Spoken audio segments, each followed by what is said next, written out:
sister had struggled with depression since childhood. The doctor warned that she could not tolerate any kind of stimulation. As a result, my entire life fell silent. To avoid upsetting her, I never dared to laugh at home. I never dared to cry. When I got hurt, I did not even have the right to say it hurt. My parents would hug me with apologetic expressions and say, "You're the good one. Your sister's illness requires the whole family to work together. You're healthy, you're strong. Let her have more, okay?" One day I accidentally knocked over a cup. The crash sounded enormous in the quiet room, and my sister's emotions shattered at once. My father struck me for the first time. He roared, "Can't you be careful? Do you have to push her until she dies before you're satisfied?" He shoved me to the floor. The back of my head slammed against the corner of the table and blood poured out, but my whole family rushed to my screaming sister. No one even glanced at me. I lay on the cold floor as my vision blurred and my consciousness began to fade. To them, my sister's feelings were the only emergency. My small injury could wait. They did not know that bleeding inside the skull does not wait. I lay on the cold floor, a steady, dull ache pulsing at the back of my skull. Warm blood slid down my neck and pooled beneath me, a dark puddle spreading across the tile. My father's voice boomed above everything. "Couldn't you be careful for once? Do you have to push her until she dies before you're satisfied?" The shout rattled inside my head. My ears rang and the blood kept coming. On the sofa, my sister Stella Somerset had folded in on herself. She drew her knees to her chest. Her shoulders shook. Both hands clamped over her ears as she shrieked, sharp enough to sting. "She did it on purpose. She wants me dead. Make her go away. Go away." My mother knelt in front of her and rubbed her back in slow circles.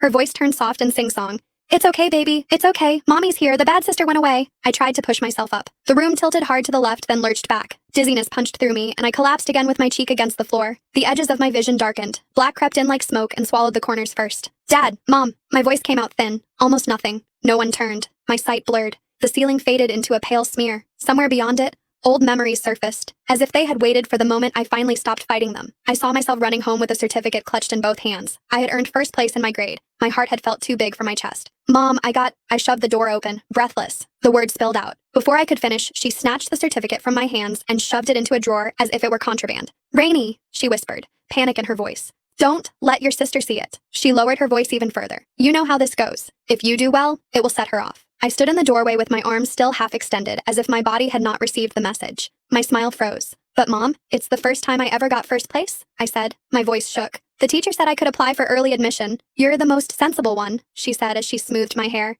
Her eyes held apology, the kind that always asked me to swallow my feelings so she would not have to. "Your sister's illness needs all of us. You're healthy, you're strong. Let her have more, okay?" I nodded and went back to my room. I forced down the lump in my throat and swallowed every bit of unfairness whole. Back on the floor, the puddle of blood had widened. It crept under my shoulder, sticky and warm. My breathing turned fast and shallow, and I could not draw enough air into my lungs. White flashes sparked across my vision. "Mom," I tried again. This time the words scraped out of me. "It hurts." My mother finally glanced over her shoulder. She frowned as if I had interrupted something important. "Rainy, stop it," she said.